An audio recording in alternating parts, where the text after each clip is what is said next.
आणि आज सगळ्यांच्या चरणारविंदी कृतज्ञतापूर्वक वंदन करते। सेवेसाठी घेतलेला अभंग हा संतश्रेष्ठ जगद्गुरु वैराग्य राग रसिक देहू निवासी आणि भागवत संप्रदायाच्या कलशस्थानी विराजमान असणारे जगद्गुरु संतश्रेष्ठ श्री तुकोबराय, ज्यांच्या गाथेनी तुमच्या माझ्या घरात एक संस्कार केंद्र उघडलं।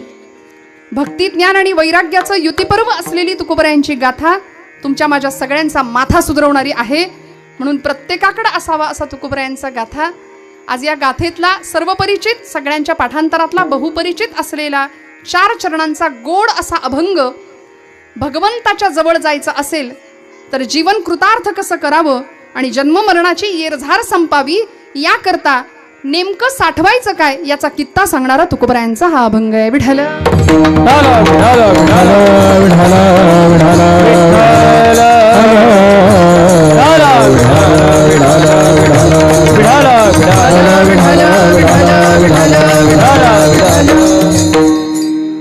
जगद्गुरु संतश्रेष्ठ तुकोबराय, कैवल्य साम्राज्य चक्रवर्ती ज्ञानोबाराय, शांतीब्रह्म संतश्रेष्ठ श्री एकनाथ महाराज, विठुरायाचे प्रेम भंडारी असलेले नामदेव महाराज, तुकोबरायांचे सच्शिष्य असलेले निळोबाराय, भक्ती वैराग्याची पताका आणि त्याचबरोबर क्षात्र तेजाचं ज्वलंत तत्वज्ञान या भूमीमध्ये ज्यांनी रुजवलं,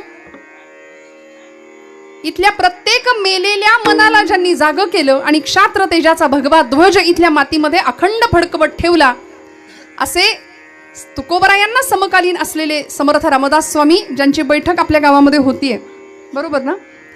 अशा या सकल संतांनी समाजाला अतिशय सुंदर असं भक्तीचं ज्ञानाचं सिंचन केलं। वेळोवेळी तुमची माझी मन, मनगट आणि मेंदू यांचं बळकटीकरण करण्याकरता संतांनी अहोरात्र प्रयत्न केले। जो ब्रह्म साम्राज्याचा आनंद, जो ब्रह्मानंद स्वतः अनुभवला तो तुम्हाला मला द्यावा याकरता माऊली म्हणतात, मागील या जन्मामुक्त झालो, आम्ही वास्तविक मुक्तावस्थेला पोहोचलेलो आहोत, पण तरी सुद्धा आम्ही आलो तुमच्याकरता। कशाकरता आलो? इथे आम्हाला ज्या आनंदाची प्राप्ती झाली तो आनंद तुम्हाला द्यायला आम्ही आलोय। हे संतांचं वैशिष्ट्य आहे बरं का।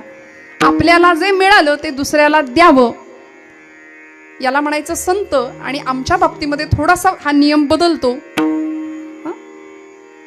फक्त आपलं कल्याण व्हावं, फक्त माझ्याच लेकरा बाळांचं कल्याण व्हावं, माझ्याच कुटुंबाचं भलं व्हावं, आणि मग समाजाचं, देशाचं, राष्ट्राचं वाटोळं झालं तरी त्याच्याशी माझं काही घेणं देणं नाही, असा एक केंद्रित स्वभाव मनुष्य मात्राचा आहे। म्हणून मनुष्य मात्राला संतांनी प्रश्न विचारले। अलीकडच्या काळामध्ये खानदेशातले एक प्रसिद्ध कवयित्री आहेत आमच्या बहिणाबाई चौधरी। बहिणाबाई म्हणाल्या, अरे मानसा मानसा कधी वशील माणूस, लोभापायी मानसाचा झाला रे कानूस। मानसा मानसा कसा वागशील तू, अरे तुझ्या परी बरं गोठ्यातलं जनावर, अशी उपमा दिली। आणि माणूस माणसासारखा वागत नाही, म्हणून माणसाला खऱ्या अर्थी संस्कारांचं अतिशय सुंदर संजीवन संतांनी पाजलं। वेळोवेळी येऊन इतकं गोड पद्धतीने सांगितलं की आई आपल्या लेकराला भरवते की नाही, आई आपल्या लेकराला दूध पाजते, आई आपल्या लेकराला कवळ म्हणजे घास भरवते, तितक्या प्रेमाने संतांनी भक्तीचं ज्ञान आम्हाला शिकवलंय। बरं, दादागिरी करून नाही, दादागिरी तुम्ही आम्ही करतो, दादागिरी संतांनी नाही केली। संतांनी दंडवत घालून जगाच्या कल्याणाची कामना केली। सकलांच्या पाया माझे दंडवत, आपुलाले चित्त शुद्ध करा, चित्त शुद्धीची कामना संतांनी वेळोवेळी केली। मग मनशुद्धी, चित्त शुद्धी याकरता मनोहि द्विविधम प्रोक्तम, शुद्धम च अशुद्धमेव च, अशुद्धम काम संकल्प, शुद्धम काम विवर्जितम। अशुद्ध मन आहे, शुद्ध मन आहे, अनेक प्रकारच्या कामना करणारं अशुद्ध मन आहे, आणि कुठल्याही प्रकारच्या कामना विरहित असलेलं शुद्ध मन, असं शुद्ध मन कसं घडेल? मग त्या चित्ताच्या ठिकाणी, त्या मनाच्या ठिकाणी भगवंताचं अधिष्ठान कसं राहील, आणि मग मिळणारा आनंद हा शब्दांच्या पलीकडचा कसा राहील? जे सुख संतांना मिळालं ते सुख आपल्याला कसं मिळेल याचा पत्ता आम्हाला वेळोवेळी संतांनी दिला। कारण आम्ही भरकटलेली माणसं आहे, आम्हाला कुठं जायचं, नेमकं काय करायचं हे कळत नाही। गर्भात असताना मातेच्या उदरी पचवुनी विष्ठेच्या दातरी असा विलक्षण मनुष्य जन्म असताना सुद्धा गर्भातल्या अत्यंत वेदनादायक परिस्थितीमध्ये तो जीव सोहम सोहम सोहम करत राहतो। स्वतःला ओळखतो, भगवंताशी नातं जोडतो आणि बाहेर आल्यानंतर कोहम कोहम. मग अहंता आणि ममता माणसाच्या पाठीशी लागते आणि याचं कारण जीव दुःखाच्या भोवऱ्यामध्ये सापडतो. मग हे दुःख दूर व्हावं, आत्यंतिक सुखाची प्राप्ती व्हावी आणि ते सुख तुकोबरायांना मिळालं, संतांना मिळालं. सकल संत मांदियाळी आम्हाला सगळ्यांना परिपाठ घालून दिला. लाखोंच्या संख्येने पंढरपूरला आज माणसं आता 19 तारखेनंतर निघणार आहेत. लागला टकळा पंढरीचा. जातिवंत वारकऱ्याला आता वारी जवळ आली ना, आता स्वस्थ नाही बसवणार का? तुका म्हणे माझे हेची सर्व सुख, तुझे रूप गोड तुझे नाम देई माझं प्रेम सर्व काळ. त्याच्याकडून जे मागायचंय तेच मागावं आणि आमच्या प्रपंचात देव आला पाहिजे अशी व्यवस्था करावी. अशी अत्यंत सुंदर अशी सुखाची धारणा किंवा सुखाचा मार्ग संतांनी आम्हाला वेळोवेळी सांगितलाय. का? कारण परमेश्वरानं सृष्टीची निर्मिती केली. याबद्दल आपल्या सगळ्यांचं एक मत आहे ना. काय होतं पूर्वी? पूर्वी कोठेच नव्हते, काही नव्हतं. पाश्चिमात्यांनी बिग बँग नावाची एक थेअरी मांडली. म्हणले सृष्टीच्या तळाशी गूढ असा कुठला तरी मोठा आवाज झाला आणि तो आवाज होता ओम. त्यालाच माऊली म्हणतात ओम नमो जियाद्या वेद प्रतिपाद्या जय जय स्वसंवेद्या आत्मरूपा देवा तूची गणेशू सकलार्थ मती प्रकाशू म्हणे निवृत्ती दासो अवधारी जोजी. आपण बैठक करता मनोबोध वाचता. मनोबोधातला पहिला श्लोक आहे गणाधीश जो ईश सर्व गुणांचा मुळारंभ आरंभ तो निर्गुणाचा. सृष्टीच्या मुळाशी असलेलं तत्वज्ञान संतांनी आम्हाला सांगितलं आणि ते मूळ जे आहे ना, तो ओंकार नावाचा ध्वनी. आता तिकडून बिग बँग थिअरी आम्हाला ऐकायला मिळते तेव्हा वाटतं अरे खरंच काहीतरी आहे, पण हे आमचंच तिकडून उचललं गेलंय. आणि मग तिकडून आम्हाला नव्या पद्धतीने सामोरं येतं तेव्हा आम्हाला वाटतं अरे अरे अरे हे खरं असलं पाहिजे बरं का. म्हणजे आमची श्रीमंती सुद्धा आम्ही लक्षात घ्यायला तयार नाही. भारतीय संस्कृती, भारतीय तत्वज्ञान, भारतीय अध्यात्मशास्त्र इथल्या प्रत्येक कर्माचा, प्रत्येक कृतीचा, प्रत्येक श्वासाचा ओघ जातो तो अध्यात्माकडे जातो बघा. म्हणून मी नेहमी म्हणते भारताचं काळीजच आहे अध्यात्म. इथली भूमी आध्यात्मिक आहे, इथली भूमी संस्कारी आहे आणि आम्ही लेकरं भाग्यवान आहोत. या भारतवर्षामध्ये आमचा जन्म आहे. आमच्या पिढ्या इथल्या भूमीमध्ये लहानाच्या मोठ्या होत आहेत. इथल्या लेकरानं कूस पालटली तरी लोक म्हणतात उत्सव साजरे करा. का? कारण या भूमीला उत्सवाची परंपरा आहे. पवित्र ते कुळ पावन तो देश. किती आनंद आहे बघा ना. संतांनी या मातीचा गौरव केलाय, संतांनी या भूमीचा गौरव केलाय आणि इथं आम्ही जन्माला आलो. बरं आम्ही काय म्हणून जन्माला आलो? मनुष्य देहाचे निज्ञाने सच्चिदानंद पदवी घेणे. परमेश्वराची सगळ्यात उत्कृष्ट सर्वोत्कृष्ट जर निर्मिती कुठली असेल ना तर मनुष्य प्राणी आहे. स्वामी विवेकानंदांनी मनुष्य प्राण्याला एक अत्यंत सुंदर समाज मानसाला प्रश्न विचारला. म्हणाले परमेश्वराची मूर्ती माणूस घडवतो, परमेश्वराची मूर्ती माणूस घडवतो, माणसाला देवानी घडवलंय पण तरी सुद्धा माणूस माणसासारखा का वागेना? समाज माणसाला खूप मोठा विचारलेला प्रश्न आहे स्वामीजींनी. आज देव आहे की नाही यामध्ये अडकलेली एक पिढी आहे. देव आहे की नाही? काही जण म्हणतात देव नाहीच आहे, आकाशातल्या देवा वगैरे अमुक अमुक, जाऊ दे आपण नाही तिकडे जायचं फार. पण देव आहे ही श्रद्धा, ही जाणीव तुमची माझी पक्की आहे नव्हे. इथं कीर्तनात सुद्धा देव आहे म्हणून आपण सगळे इथं बसलोय, आनंदाने आपण कीर्तन श्रवण करतोय. पुण्यस्मरणाच्या निमित्ताने नैमित्तिक आहे, श्राद्ध आहे. श्रद्धेने केलेलं कुठलंही कर्म श्राद्ध आहे. भगवंताची आठवण काढायला वेळ नाही लागत, वेळ काळ लागतच नाही. यया आठा प्रहरा माझारी तरी गा ऐसे करी माऊली म्हणतात मोटके निमिष भरी दे तुझाच. 8 प्रहरामध्ये निमिष मात्र जरी भगवंताची आठवण काढली ना तरी देवाला ती पोहोचते, ती पुरेशी राहते. परमेश्वर आम्हाला सांभाळणार आहे. मग म्हणाले त्यांनी दिलेलं हे जीवन त्याच्याविषयी कृतज्ञ भाव असायला काय हरकत आहे. पण आज आमच्या समाजामध्ये अशी काही करंटी माणसं आहेत की ते म्हणतात देव नाहीच आहे. बाबा महाराज सातारकर म्हणायचे तुम्ही देवाला माना किंवा मानू नका, त्यांनी तुम्हाला मानले एवढं तरी माना. आणि ज्या दिवशी तो तुम्हाला मानणार नाही त्या दिवशी आपल्या घरासमोर गर्दी जमणार. माणसं म्हणतील उचला आता संपला यांचा कार्यक्रम. मग तिकडे गेल्यानंतर अग्नी आहेच आहे, तिकडे गेल्यानंतर अग्निसंस्कार केला जातो, पण त्याआधी आपल्या आतला अग्नी आपल्याला प्रज्वलित करायचा आहे. त्याला शास्त्रकारांनी देहबुद्धीचा अग्नी असं म्हटलंय. देहबुद्धी म्हणजे काय? मी म्हणजेच देह आहे, हा बुद्धीने केलेला जो निश्चय आहे ना त्याला देहबुद्धी असं म्हटलंय. मग देह म्हणजे मी नाहीच आहे, त्या देहामध्ये असलेला भगवंत कोण आहे त्याची जाणीव होणं, आतल्या देवाला ओळखणं, आतल्या देवाला साठवणं, आतल्या देवाला पाहणं हे मनुष्य जन्माचं अत्यंतिक सुंदर परमोच्च असं कर्तव्य आहे. इथं आल्यानंतर काय करायचं? भगवंताला ओळखायचं, भगवंताला पाहायचं. पण आमच्या बाबतीत असं होतं, आमचं सगळं बहिर्केंद्री लक्ष आहे, आम्ही सगळीकडे पाहतो पण देव मात्र आम्हाला कुठे दिसत नाही. मग देवाला कळवून घेता यावं, देव दिसावा अशी व्यवस्था व्हावी याकरता हा मनुष्य जन्म आहे. आणि मग पशुदेही नाही गती ऐसे सर्वत्र संगती, या नरदेहीच प्राप्ती परलोकाची. म्हणून या नरदेहाच्या माध्यमातून, नरदेह आद्यम खलु धर्म साधनम, नरदेहाचं माध्यम हे सर्वांचं साधन. आणि कहे ज्ञान नाही कोठे, आणि कहे ज्ञान नाही कोठे, आणि कहे ज्ञान नाही कोठे, आणि कहे ज्ञान नाही कोठे. याची जय गडे देवाचे भजन, देवाचे भजन, याची जय गडे देवाचे भजन, याची जय गडे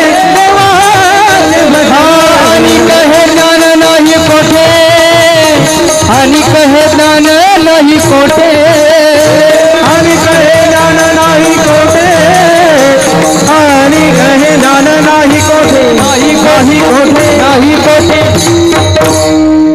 याची देही घडे. वा सागर दादा, देवाचे भजन, देवे दिला देह भजना गुमटा. आता एक आपल्याला पक्क लक्षात राहिलं, देहानीच देव प्राप्त होऊ शकतो, देहाच्या माध्यमातूनच देवाची प्राप्ती होऊ शकते. यद दहते नित्यम तद देहम अशी देहाची व्याख्या केली. जो सतत जळतोय त्याला म्हटलंय देह. तुम्ही म्हणाल कुठं काय जळतंय? हा, मे मध्ये पावसाळा सुरू झालाय, जळतंय कुठं काय? अहो जळतं आतमध्ये रोज अग्नी पेटलेला आहे, त्याला वैश्वानर अग्नी म्हटलं जातं. आणि त्या अग्नीला आम्ही अन्नाची आहुती देतो. ज्यावेळी तो अग्नी प्रज्वलित होतो, म्हणजे डॉक्टर त्याला जठराग्नी म्हणतात, आपण म्हणतो लई भूक लागली, भूक लागली की त्या अग्नीला आपण अन्नाची आहुती देतो. मग आतला अग्नी जोपर्यंत पेटलेला आहे तोपर्यंत ही आहुती, आणि एकदा का आतला अग्नी थंड झाला की मग बाहेरचा अग्नी आहे. म्हणून या बाहेरच्या अग्नीपर्यंत जाण्याआधी आतला अग्नी प्रज्वलित व्हावा, त्याची जाणीव व्हावी. अहम वैश्वानरो भूत्वा प्राणिनां देहमाश्रिता. भगवंत म्हणतात मी आहे ना आतमध्ये, अहम वैश्वानरो भूत्वा. मग आता त्याला ओळखायचं. खरं सांगा, आपला श्वास सुद्धा आपण कधी शांततेत ऐकत नाही, इतका आम्हाला आम्ही गडबडीत आहे सध्या. सर्व सुखाची या आशा जन्म गेला, क्षण एक मुक्ती यत्न नाही केला. दाही दिशांना हा जीव भरकटतोय, नुसता भरकटतोय. पण आचार्यांना विचारलं, आचार्य तुमचं काय? न पुण्यम न पापम न सौख्यम न दुःखम, न पुण्यम न पापम न सौख्यम न दुःखम, न मंत्रे न तीर्था न वेदा न यज्ञ, अहम भोजनम नैव भोज्यम न भोक्ता. थोडा रिवर्ब द्या मला, मोकळं करा जरा. अहम भोजनम नैव भोज्यम न भोक्ता, चिदानंद रूप शिवोहम शिवोहम, अहम निर्विकल्पो निराकार रूपो, विभुर्व्याप्य सर्वत्र सर्वेन्द्रियाणि, सदा मे समत्वं न मुक्तिर्न बंध, चिदानंद रूप शिवोहम शिवोहम, चिदानंद रूप शिवोहम शिवोहम. न मे मृत्यु शंका न मे जाति भेदः, पिता नैव मे नैव माता न जन्म, न बंधुर्न मित्रं गुरुर्नैव शिष्य. या जीवाचा खरा संबंध तिथे आहे, सनातन संबंध. भगवंत सांगतात ममैवांशो जीवलोके, जीवभूत सनातन. एक संबंध भगवंत सांगतात, या जीवाचा असलेला त्या शिवाशी, त्याला सनातन संबंध म्हटलं. आणि मग या देहाच्या माध्यमातून आम्ही त्या शिवतत्वापर्यंत पोहोचू शकतो. हे संतांनी आम्हाला वेळोवेळी ठासून कानी कपाळी ओरडून सांगितलं. देवे दिला देह भजना गोमटा. पण आपल्याकडे भजन आणि भोजन यामध्ये जरा गल्लत करतात. भोजनाला 60 आणि भजनाला 8. भोजन देहाला लागलेली भूक भागवण्याचं साधन भोजन. भूक लागली भोजन, पण मनाच्या भूकेचं काय करायचं? आत्म्याची भूक भागवणारं साधन आहे भजन. विठ्ठल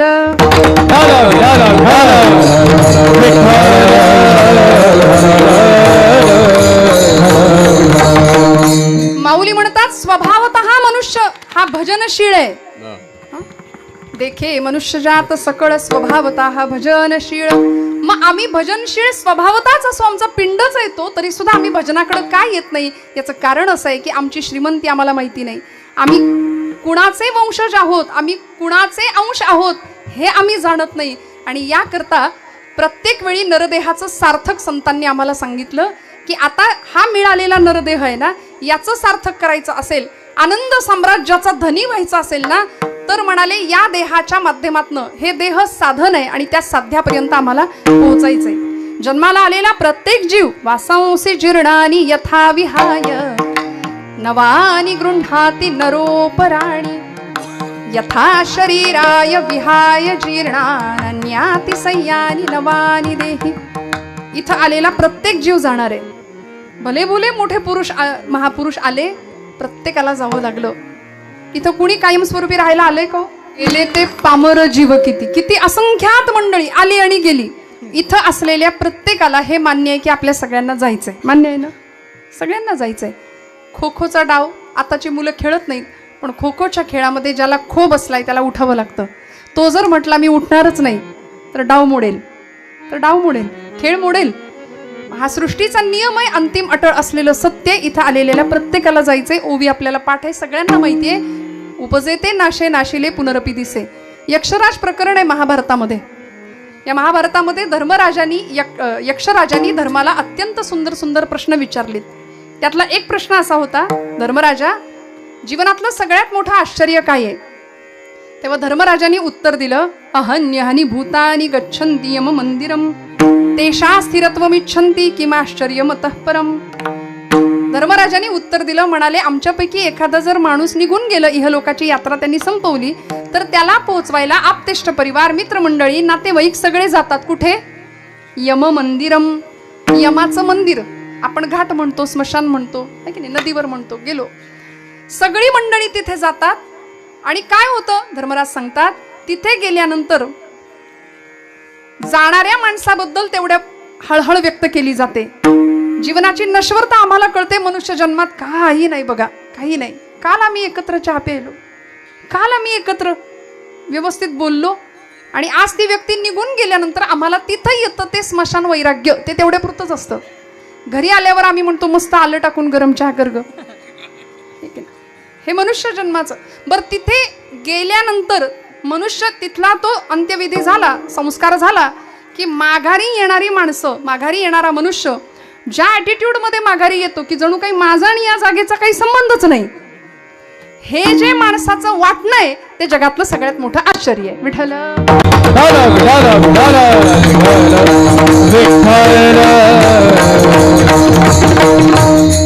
मग आम्हाला सुद्धा यायचंय आणि जायचंय, यायचंय आणि जायचंय, हा अखंड चालू असलेला आमचा व्यवहार आहे. तुकोबरायांनी त्याला शब्द वापरलाय व्यापार. अखंड येणं आणि जाणं चालू आहे. आणि यालाच संसार असं ज्ञानोबरायांनी ज्ञानेश्वरीत सांगितलं. उपजणे आणि निमणे या नाव संसार. संसार आम्ही समजतो तो वेगळा, घरदार, बायका, पोरं, बंगला, गाडी, हा आमचा संसार झाला. माऊली म्हणतात येणं आणि जाणं याला म्हटले संसार. उपजणे आणि निमणे, जग, ज्या जगात आम्ही येतो तिथं जन्मणं आणि गमन करणं म्हणून जग असं म्हणतो आपण, बरोबर. मातीतून यायचं आणि मातीतच मिसळायचं.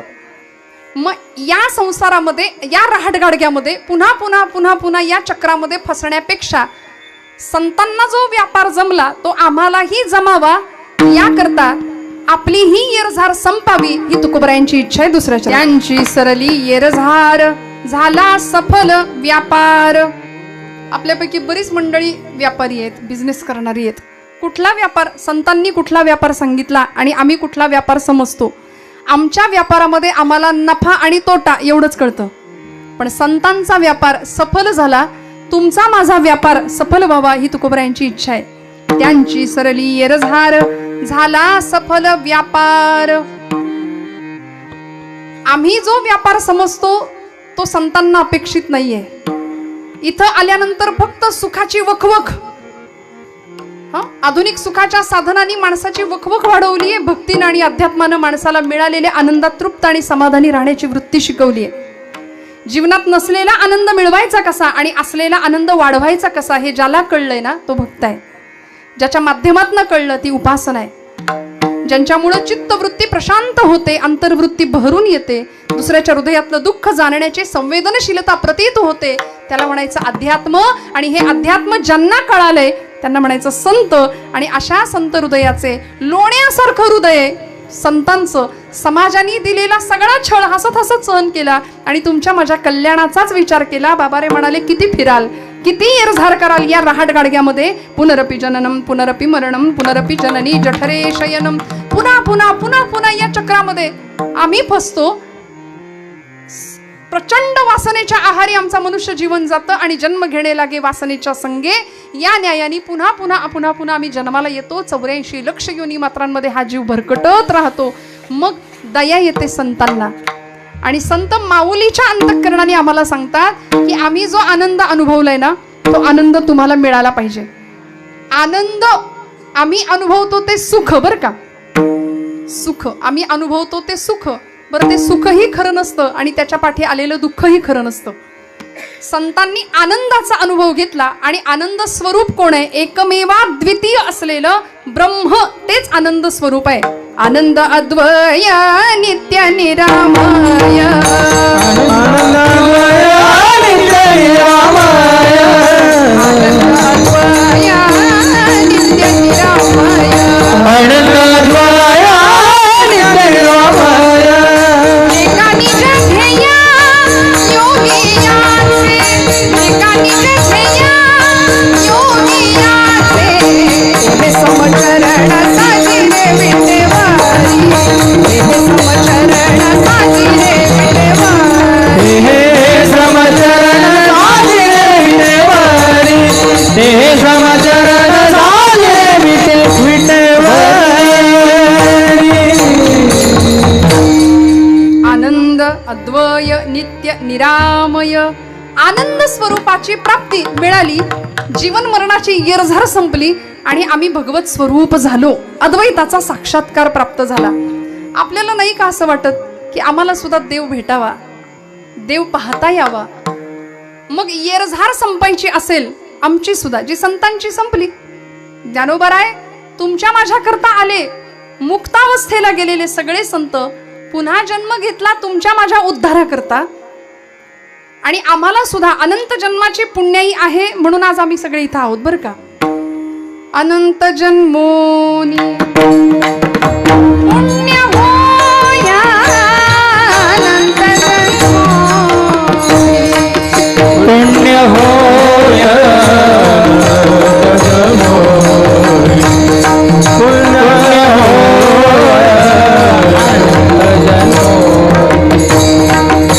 ज्ञानदेव धारी रामकृष्ण मानी अनंत जन्मोनी पुण्य होया, अनंत जन्मोनी पुण्य होया. ज्ञानदेव धारी रामकृष्ण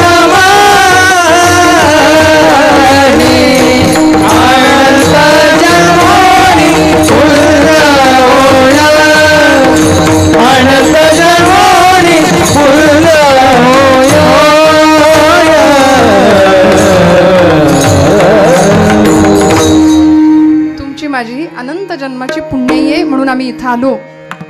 तालुक्यामध्ये एवढीच माणसं आहेत का? नाही. आज आमची पावलं इकडं वळली. ही संध्याकाळची वेळ काही जणांसाठी वेगळ्या कारणासाठी असते, राखीव. आमचा महिला वर्ग प्राईम टाइम असतो, झी टॉकी, झी मराठी. इथं येण्याकरता अनंत जन्माची पुण्याही लागते. इकडं सगळ्यांचीच पावलं येत नाही. डोंगरे शास्त्रीजींचं वाक्य आहे, ते म्हणायचे कथा के लिए जाने की हमारी औकात क्या है, कथा के लिए तो वो जाते हैं जिनको बाकी भी हरी बुलाते हैं. येरझार संपायची असेल ना तर इकडे पावलं वळतील, नाही तर आम्ही येऊ शकत नाही इकडे. आमची येरझार संपणार, भगवंताची कृपा आमच्यावर होणार. तुकोबरायांची ती परम पावन अशी इच्छा आहे. मनुष्य जन्मानंतर परमात्मा प्राप्तीचं ध्येय या जीवाला सापडावं, मिळावं, याकरता ही येरझार संपावी, याकरता संतांचं हृदय गलबलून गेलं, कासावीस झालं, कळवळलं. आणि मग आता ही येरझार संपायची तरी कशी? अनेक उपाय सांगितले. त्यातला अत्यंत असलेला सुंदर सोपा उपाय तुकोबराय सांगतात अभंगाच्या प्रथम चरण. साठविला हरी जिही हृदय मंदिरी. तुकोबराय उत्तर देतात, येरझार संपली, पण कुणाची? साठविला हरी जिही हृदय मंदिरी. त्यांची सरली येरझार, झाला सफल व्यापार. हृदयामध्ये भगवंताला ज्यांनी साठवलं त्यांची येरझार संपली. येणं आणि जाणं संपलं. कुणाचं? हृदयामध्ये ज्यांनी देवाला साठवलं त्यांचं. आता प्रश्न असा, देव हृदयात साठवता येतो का? तुकोबरायांनी जर सिद्धांत मांडला तर त्यामध्ये अजिबात काही खोटं नसणार आहे. कारण महाराज काही साधं सुद्धा काम नव्हतं. पाहिली पुराणे, धांडोळीली दरुशने, असा महाराजांचा अधिकार आहे. महाराज सिद्धांत करतात, साठविला हरी जिही हृदय मंदिरी. त्यांची सरली येरझार, झाला सफल व्यापार. भगवंताला हृदयामध्ये साठवायचंय. आम्हाला साठवणं म्हटलं की परत आम्ही प्रपंचाकडेच जातो. साठवायचं म्हटलं की आमचा बँक बॅलन्स आम्हाला आठवतो. चांगलं भक्कम मजबूत तिकडे साठवायचं एवढंच आम्हाला माहिती. पहिलं पै गाठी मारायच्या. पैसा सगळा ना देवाचा, ना देशाचा, ना धर्माचा विचार. जुनी माणसं म्हणायची, उष्ट्या हातानं कावळा सुद्धा कधी हाकलत नाही. अशा वृत्तीची माणसं. दातृत्वाचा गुण नाही. बघा ना, देण्यामध्ये किती आनंद आहे. आम्हाला साठवणं माहिती आहे. पण तुकोबराय सांगतायत काय साठवायचं? आम्ही प्रपंच साठवतो, नश्वर साठवतो, नश्वर संसार गोळा करत बसतो. आणि मग तो कुठे जाईल त्याचं रक्षण करता करता आयुष्यभर दुःखाच्या या फेऱ्यामध्ये पुन्हा पुन्हा पुन्हा पुन्हा चक्रा मारत बसतो. दुःखाला कारण ठरतो हा जीव. करते पण स्वतःकडे घेतो. पण काय साठवायचं? तुकोबराय म्हणले, हरीला साठवा. साठविला हरी जिही हृदय मंदिरी. ज्यांनी भगवंताला हृदयामध्ये साठवलं त्यांची येरझार संपणार आहे. मग आता हरीला बघायचं झालं तर हरी केवढा मोठा आहे. तुका म्हणे व्यापक नभा, होई अणुचाही गाभा. होई अणुचाही गाभा, होई अणुचा. तुका म्हणे व्यापक नभा, होय अणुचाही गाभा. होय अणुचाही गाभा, होय अणुचाही गाभा. कुणाला साठवायचं? आपण जागेत ना सगळे. साठवायचंय कुणाला? भगवंताला. कुठं साठवायचंय? हृदयात साठवायचंय. हृदय केवढं आहे? डॉक्टरी शास्त्र सांगतं, आपल्या मुठीचं आकारमान जेवढं असतं तेवढं आपलं हृदय असतं. मग एवढ्याशा हृदयामध्ये नभा इतका विशाल असलेला भगवंत साठवता येतो का? हा पहिला प्रश्न. कारण देव केवढा मोठा आहे. विश्वरूप दर्शन योग भगवद्गीतेमध्ये ज्यावेळी अर्जुनाला दिव्यम ददामि चक्षु असं अर्जुन म्हणतो, त्यावेळी भगवंत अर्जुनाला, पार्थाला विराट स्वरूपाचं दर्शन देतात. अनेक बाहूदर वक्त नेत्रम पश्चामि त्वां सर्वतोऽनंत रूपम नान्तं न मध्यं न पुनस्तवादिं पश्यामि विश्वेश्वर विश्वरूपम. एवढा मोठा भगवंत. न अंतम, अंत नाही, आदी नाही, मध्य नाही, असा भगवंत. विराट दर्शन. पुरुष सूक्त सांगतं, सहस्रशीर्षा पुरुषः सहस्राक्ष सहस्रपाद. एवढा मोठा भगवंत. अनंत ब्रह्मांडे उदरी असा तो भगवंत विशाल. काय किती मोठा आहे हो. तोची विश्वंभर विश्वाचा आधार. तोची विश्वंभर विश्वाचा आधार.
तोची विश्वंभर विश्वाचा आधार.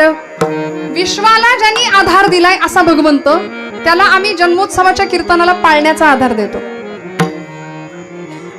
विठ्ठल विठ्ठल.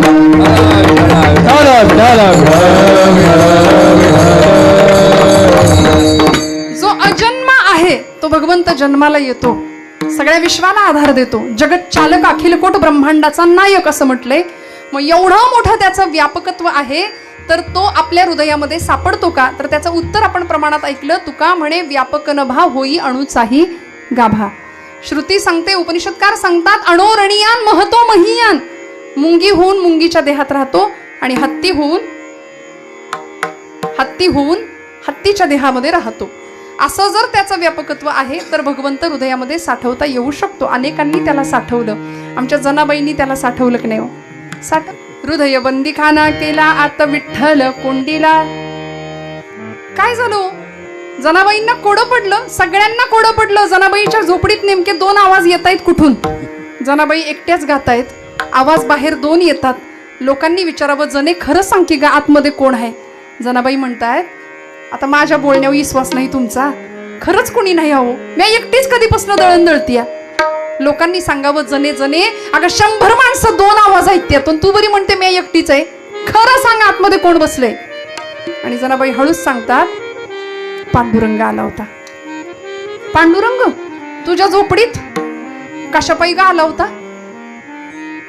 जोंधळ्याच्या भाकरीची चव लई न्यारी, पंढरीचा राणा येतो जनाईच्या दारी. कशाला आला होता काय सांगू पाटील तुम्हाला? अगं जने तुला दिसतो आणि आमासनी दिसत नाही, असा लपवून तरी कुठं ठेवलायस? मग जनाबाई तुकोबरायांचं हे कोडं सोडवतात. हृदय बंदीखाना केला आत विठ्ठल कोंडीला. आणि नुसता कोंडला नाही, गळा बांधून या दोर धरीला पंढरीचा चोर. त्याला असा बांधला, आवळून बांधला की तो काकुळतीला आला आणि तो म्हणतो, जने जने अगं सोड. जनी म्हणे वा विठ्ठला आता जीवेन सोडी तुला. आता सोडणार नाही का? काय परिणाम आला? मग गोविंद ते काया, मग गोविंद ते काया, मग गोविंद ते काया, मग गोविंद ते काया, गोविंद ते काया, मग गोविंद ते काया, गोविंद ते काया, मग गोविंद ते काया. भेद नाही देवात, भेद नाही देवात, मग गोविंद ते काया, मग गोविंद ते काया. भेद नाही देवात, भेद नाही देवात, मग गोविंद ते काया, मग गोविंद ते काया. मग गोविंद ते काया, भेद नाही देवात या, भेद नाही देवात या. गोविंद ते काया, भेद नाही देवात या, मग गोविंद ते काया, मग गोविंद ते काया, भेद नाही देवात या, भेद नाही देवात या, भेद नाही देवात या.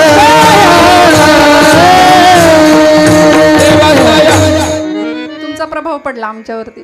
मग गोविंद ते काया. ही जाणकार मंडळी आहेत, संप्रदायातली मोठी माणसं आहेत. अहो मी आपल्या समोर काय वेडे वाकुडे गाईन परी तुझाच म्हणवीन. मला धाकटं पण घ्यायला खूप आवडतं. माऊली म्हणतात ना, जे जगा धाकुटे होई जे ते जवळीक माझी. आज पंचकृषीतली सगळी नेहमी कीर्तन ऐकणारी माणसं आपण इथं आहात. अनेक प्रमाणांची रेलचेल करणारी गायनाचार्य मंडळी इथं आहेत. आपण काय वेगळं नव्याने सांगायचं? जनाबाईंनी त्याला कोंडून ठेवला, जनाबाईंनी त्याला साठवला. धन्य त्याची माता, धन्य त्याचा पिता, धन्य त्याची माता, धन्य त्याचा पिता. धन्य त्याची माता, धन्य त्याचा पिता, धन्य त्याची माता,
एखाद्याचा पिता बघा ना, आज पितृस्मरण ऐकली, माता पित्यांचं स्मरण करणारी पिढी आज समाजामध्ये दिसत नाही. मातृऋण पितृऋण फेडणारी, किंबहुना मी नेहमी असं सांगते, 500 किलोमीटरवर असलेल्या एखाद्या मित्राला गुड मॉर्निंगचा मेसेज पटकन जाईल उठल्या उठल्या, पण दिवसभर आईचा चेहरा बापाचा चेहरा न बघणारी मंडळी घराघरात आज दिसतायत.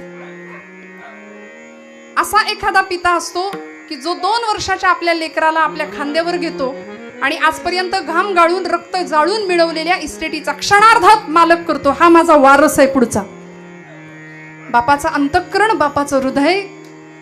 आणि म्हणून मी सुरुवातीला छत्रपतींकडे पाहिलं तेव्हा म्हटलं हा आमच्या सगळ्यांचा बाप आहे, छत्रपती शिवप्रभू, या रयतेचे स्वामी. कारण रयत मुलासारखी सांभाळली, लेकरासारखी सांभाळली. ते विठ्ठलाचं परमात्म्याचं स्वरूप कुठं आहे, कुठं बघावं, कुणाला कृतज्ञता द्यावी, कुणाविषयी कृतज्ञता व्यक्त करावी. धन्य माता पिता तयाची, तुकोबराई सुद्धा सांगतात की नाही, माता पित्यांना धन्यता दिली. म्हणून आज मराठी कुटुंबीय असू दे, आमचे दादा असू दे, अरुण दादा असू देत, अमोल दादा असू देत, ही सगळी मंडळी पित्याच्या स्मरणामध्ये राहावं आणि 4 वर्ष अखंड अव्याहतपणे आपल्याकडून अतिशय सुंदर असं धर्माचं काम घडावं. कारण आज परिस्थिती अशी आहे, धर्मकार्यामध्ये विघ्न आणणारी माणसं फार आहेत. गल्ल्या गल्ली चौका चौकात भेटतील आपल्याला. पारावर कट्ट्यावर बसलेल्या मंडळींनी बसा, माझं काही म्हणणं नाही. आपल्याला आपली इथे निंदा करायला मी अजिबात आलेली नाही, पण आपण गावच्या पारापारावर कट्ट्या कट्ट्यावर अशी माणसं पाहतो. या देशात क्रांती झाली पाहिजे, हातात पत्ते. बरं, यापुढे बोलणं मला शोभत नाही, या गादीची ती मर्यादा आहे. आपण सगळे जाणता श्रोते हो, मोठ्या माणसांवर खूप मोठी जबाबदारी असते. आपण ओवी ऐकली, येथ वडील जे जे करीती तया नाम धर्म ठेवीती. खरं सांगू का, आयुष्यभर उत्तम कर्म करावं, माता पित्यांची पुण्याई पाठीशी असते. त्या कर्माचा परिपाक असा असतो, आयुष्यभर जर चांगलं कर्म केलं तर चढत्या काळात केलेलं कर्म हे उतरत्या काळामध्ये आम्हाला उंचीवरच ठेवतं, आणि चढत्या काळामध्ये केलेलं पाप हे पडत्या काळामध्ये आमच्या माथ्यावर बसल्याशिवाय राहत नाही. विठ्ठल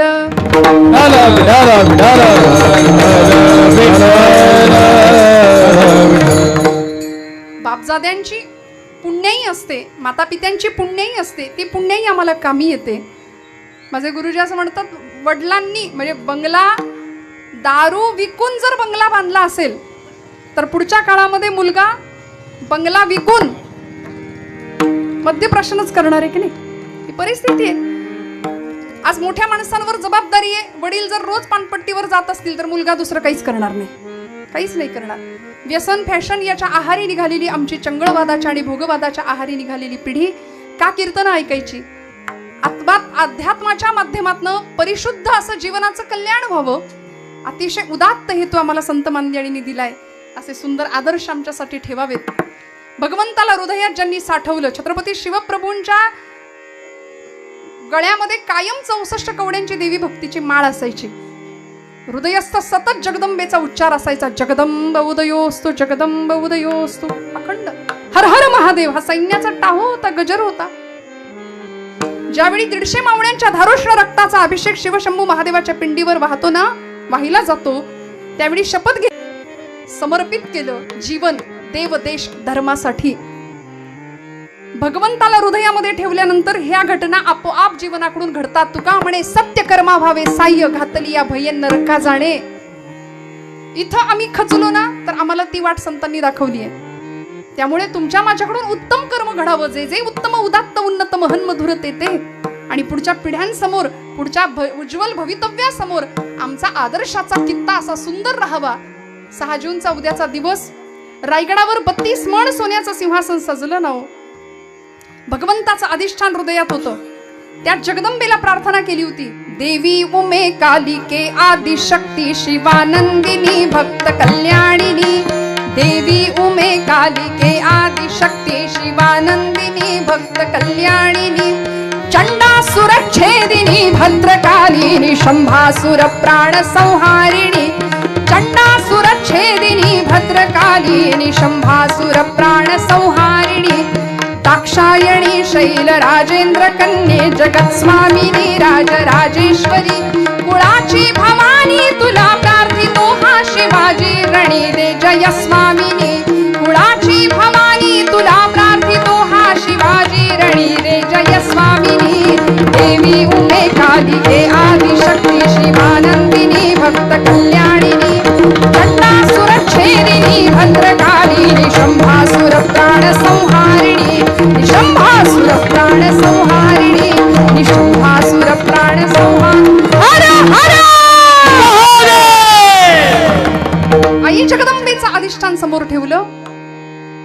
शंभू महादेवाचं अधिष्ठान समोर ठेवलं. हर हर महादेव हा सैन्याचा जागर. का?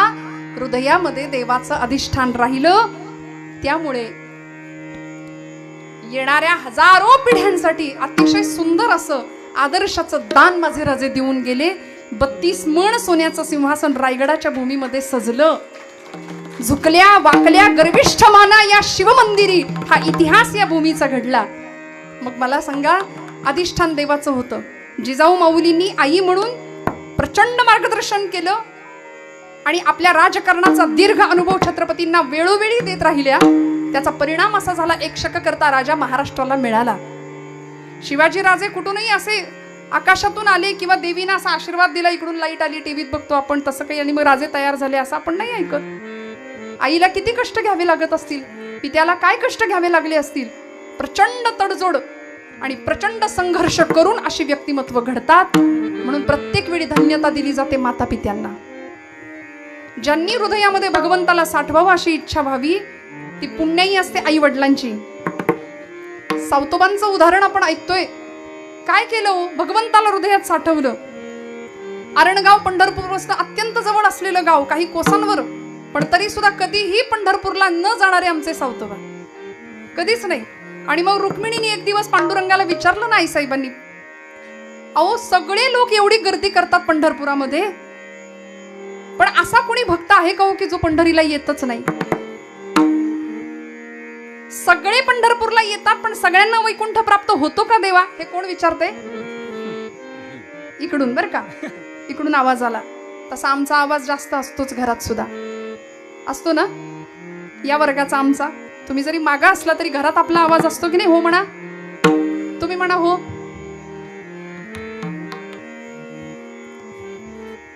आईसाहेबांनी म्हणून तर अहो तुकोबरायांनी सुद्धा प्रत्येक वेळी तिकडं वशिला लावलाय.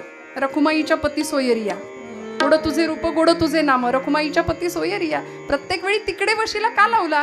कारण आई जास्त ऐकते लवकर. लेकराचं सगळं मनोगत आई जास्त, आईकडे स्वीकार आहे, जसं असेल तसं स्वीकारते ना. आणि पित्याकडे सुधार आहे, पित्याकडे सुधार आहे. आणि आमचा संप्रदाय हा परमात्म्याला काय स्वरूपामध्ये पाहतो? नामदेव महाराज सांगतात, माता विठ्ठल पिता विठ्ठल, माता विठ्ठल पिता विठ्ठल. म्हणून देवानी इमर्जन्सी ऍड्रेस दिला बरं का आपला. भगवंत म्हणले, मला जर शोधायचं असेल तर इमर्जन्सी मला कुठे शोधाल? मी मातेच्या आणि पित्याच्या चरणस्पर्शात असतो. आत्याच्या प्रत्येक तरुण पिढीने, तरुण बांधवांनी लक्षात ठेवावं, घरामध्ये असलेल्या वयोवृद्ध असलेल्या माता पित्यांच्या चरणामध्ये भगवंत आहे.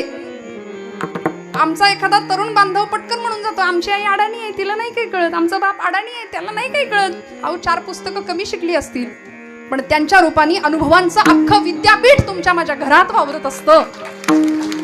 नामदेवांना आम्हाला कानी कपाळी ओरडून सांगावं लागलं, माता विठ्ठल माता विठ्ठल माता विठ्ठल पिता विठ्ठल, माता विठ्ठल माता विठ्ठल, पिता विठ्ठल, बंधू विठ्ठल गोत्र विठ्ठल, बंधू विठ्ठल गोत्र विठ्ठल, तीर्थ विठ्ठल क्षेत्र विठ्ठल, तीर्थ विठ्ठल क्षेत्र विठ्ठल, तीर्थ विठ्ठल क्षेत्र विठ्ठल. देव विठ्ठल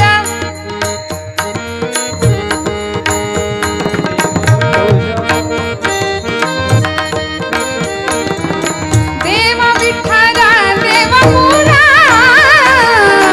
विठ्ठल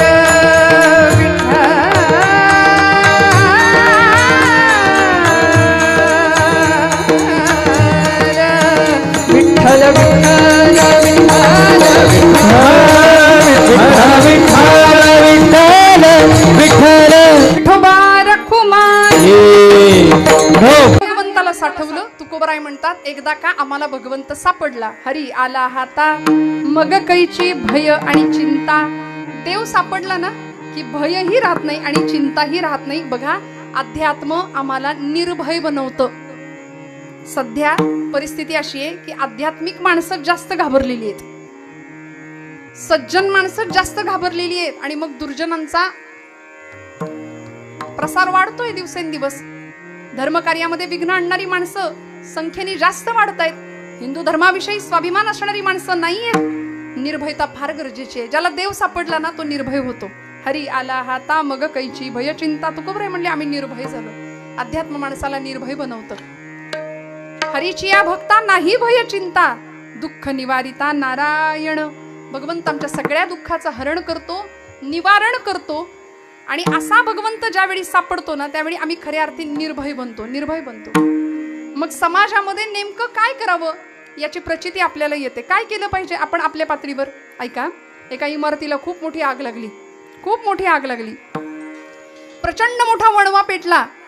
सगळी माणसं इमारतीत अडकलेल्या माणसांना काढायला धावाधाव करायला लागली. काही माणसांनी आगीत सापडलेल्या माणसांना बाहेर काढलं. काही माणसं तिथं पाणी टाकायला लागली. बरीच मंडळींनी गर्दी केली. एक चिमणी होती, ती चिमणी आपल्या चोचीत पाणी भरून त्या इमारतीवर, त्या आगीवर टाकत होती. त्या चिमणीला एका कावळ्याने पाहिलं आणि तो कावळा म्हणाला, तुझी चोच केवढी, तुझी ताकद केवढी, तुझी शक्ती केवढी, तू तो सुई की नोक से पहाड़ खोदने जा रही है. तो कावळा म्हणला, बाई ग, तुझी ताकद केवढी, तुझी क्षमता केवढी, तुझ्या चोचीत पाणी केवढं मावणार आणि त्यांनी आग कशी विझणार. असे कावळे समाजात सुद्धा बरेच असतात नाही का. त्या कावळ्याने चिमणीचा उपहास केला. पण ती चिमणी म्हणाली, दादा मला ठाऊक आहे माझी क्षमता कमी आहे, माझी ताकद कमी आहे, माझी चोच लहान आहे, त्या चोचीत पाणी कमी मावणार आहे. पण उद्या या गोष्टीचा, या घटनेचा ज्यावेळी इतिहास लिहिला जाईल त्यावेळी माझं नाव आग लावणाऱ्यांच्या यादीत नसेल तर आग विझवणाऱ्यांच्या यादीत असेल. मग आता आपण ठरवायचं आपल्याकडून आग लागली पाहिजे की आग विझवली गेली पाहिजे. नाही फार कार करता आलं, नाही काही करता आलं, किमान पक्ष आपल्याला काय करता येईल. असं म्हणतात, घेणाऱ्यानं घेत जावं, देणाऱ्यानी देत जावं. आणि घेणाऱ्यानी घेता घेता देणाऱ्याचे इथून कापून घ्यायचे का? नाही हो, देण्याची वृत्ती घ्यायची. समाजामधलं सौहार्द टिकावं, परस्परांमधलं नातं टिकावं, प्रेम टिकावं, याकरता प्रत्येकाने आपापल्या पातळीवर प्रयत्न करावा. देवासाठी, देशासाठी, धर्मासाठी झटणं, लढणं आणि झिजणं ही शिकवण माझ्या राजाची आहे. ही शिकवण या मातीची आहे आणि या मातीचे आम्ही वारसदार म्हणून आमच्याही रक्तामध्ये देव, देश आणि धर्म या तीन गोष्टींचा संचार व्हावा. आमचंही जीवन या तीन गोष्टींच्या भोवती फिरावं ही संतांची आमच्याकडून अपेक्षा आहे. आणि मग एकदा अशा उच्च स्थानावर आमचं जीवन गेलं ना तर तुकोबराय म्हणतात, भगवंत काहीही शिल्लक ठेवत नाही.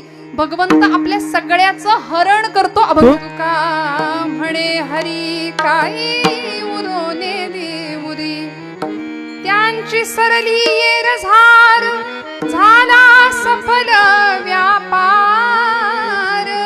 झाला सफल व्यापार. तबला आहे म्हणून. तजरे अभिमान जान गुनियन को, तजरे अभिमान जान गुनियन को, तजरे अभिमान.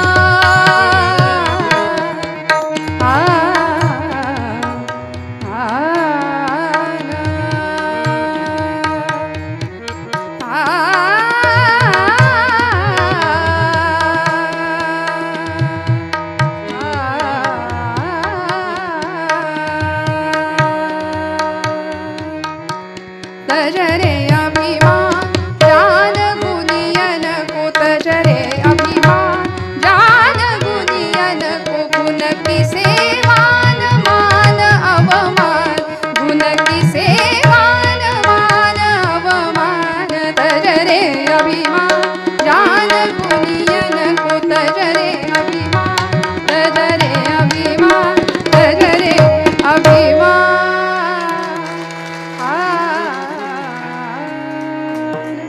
म्हणे हरी काही उरोने दी उरी, काहीच शिल्लक राहत नाही.